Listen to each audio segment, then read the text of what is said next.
Aujourd'hui, à Sans Fil, on parle des mythes et réalités du travail de courtier immobilier.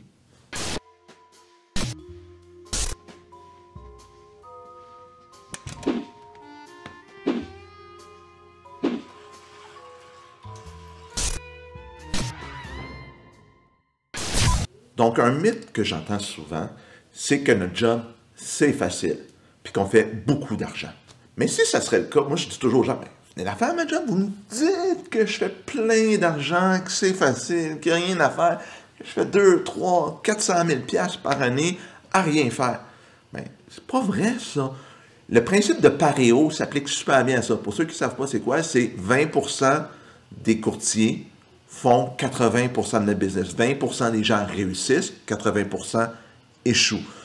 Donc, si c'était si facile, ça ne serait pas ça le principe. Mais on le voit dans les statistiques, après 3, 4, 5 ans, il ne reste jamais plus que 15-20% des gens qui ont commencé. La plupart des gens abandonnent après 2 ans parce que c'est beaucoup plus difficile qu'ils pensaient.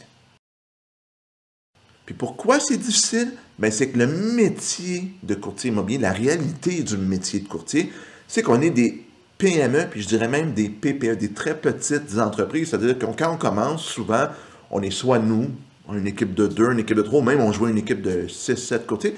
Donc, c'est une petite entreprise.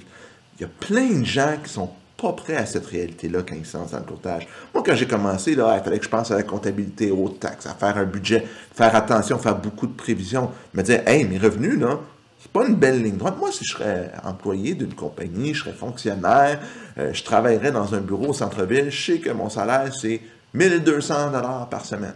Facile, je peux prévoir. Mais le courtier, des fois, il va dire, hey, moi, je fais 0 pendant 3 mois, je fais 25 000 $ le 3e mois, le 4e mois. Après ça, je vais faire 0 pendant un autre 2 mois, peut-être. Ça se peut. C'est comme n'importe quelle entreprise qui part. Tu ne feras pas nécessairement de profit au début. Tu n'auras pas nécessairement des revenus stables. Donc, tu dois être super précautionneux. Tu dois faire attention. Tu dois faire des provisions. Dire, hey, écoute, oui, il faut que je paye mes impôts dans 3 mois. Il faut que je mette 5 000 de côté. Il faut que je fasse ci, il faut que je fasse ça. Donc, c'est vraiment, vraiment important d'avoir cette bonne attitude-là, cette bonne formation-là avant de commencer, c'est que quand on est courtier, on est un entrepreneur. Malheureusement, une réalité, c'est qu'il y a beaucoup de courtiers qui aiment flasher ces médias sociaux, puis les gens pensent que c'est ça notre job, de flasher, de conduire des gros chars, la Mercedes de l'année, le G-Wagon, la Lambo, la Porsche, peu importe, choisissez votre auto de luxe.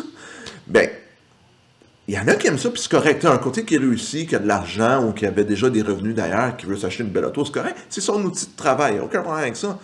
Mais honnêtement, c'est pas la réalité du métier de courtier. La réalité du métier de courtier, c'est que tu es sur le terrain, tu travailles fort. Oui, tu peux te gâter avec une belle voiture ou flasher dans des choses, mais le vrai travail, là, c'est dans les tranchées.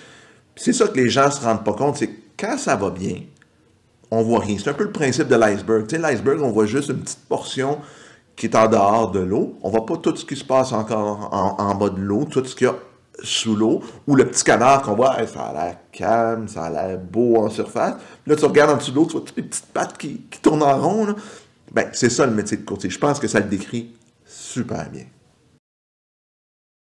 Combien de fois je me suis fait dire par des gens, les courtiers, vous êtes tous des crosseurs, vous voulez juste l'argent, juste faire la vente. C'est sûr qu'il y a des courtiers qui pensent comme ça, comme il y a des mauvais comptables, il y a des mauvais avocats, il y a des mauvais médecins, il y a des mauvaises personnes dans tous les milieux, puis le courtage ne fait pas exception. Mais je vous dirais que quand je regarde mes collègues, là, la grande, voire très grande majorité, là, ils ont la main sur le cœur, sont là pour vous aider, ils veulent votre bien. Est-ce qu'ils vont faire des erreurs des fois, comme moi je peux en faire aussi? Oui, on en fait tous des erreurs. Mais la plupart sont pleins de bonnes intentions, sont là pour vous aider. Puis ceux qu'on appelle les crosseurs, c'est une infime minorité, mais oui, il y en a dans le milieu du courtage immobilier. Les gens pensent que les clients nous tombent dessus en courtier immobilier. Là, je suis assis au bureau. Là. Bonjour, oui, vous voulez vendre? Ah, parfait. Où est-ce que vous m'avez vu? Ah, ça vous a tenté de m'appeler magiquement? Non, c'est pas le cas. En courtage, il faut aller chercher les clients. Il faut toujours être en processus d'aller chercher des nouveaux clients. Il y en a qui disent, ouais, moi, je travaille que sur référence. Mais il faut les entretenir, nos références.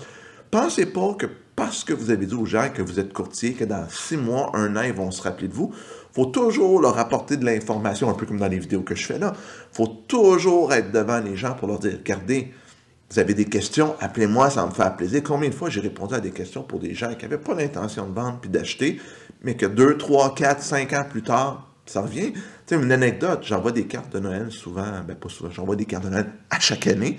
Il y a quelqu'un qui m'a référé quelqu'un cette année. Ça faisait 12 ans qu'on n'avait pas eu de grands contacts. Mais il disait, hey, ta carte de Noël m'a fait penser, je t'ai référé quelqu'un. Donc, c'est du travail à aller développer la clientèle. Ceux qui pensent qu'on est assis au bureau, comme je disais tantôt, puis qu'on a la clientèle, c'est totalement faux. J'espère que la vidéo vous a montré quelques mythes, réalités, vous en avez appris un peu plus sur le métier de courtier immobilier. Si vous avez aimé une vidéo, un pouce en l'air, c'est toujours apprécié. Si c'est le genre de contenu que vous aimez, abonnez-vous à la chaîne. Je vais essayer de mettre des vidéos à chaque semaine. Puis on se revoit la semaine prochaine. À bientôt tout le monde!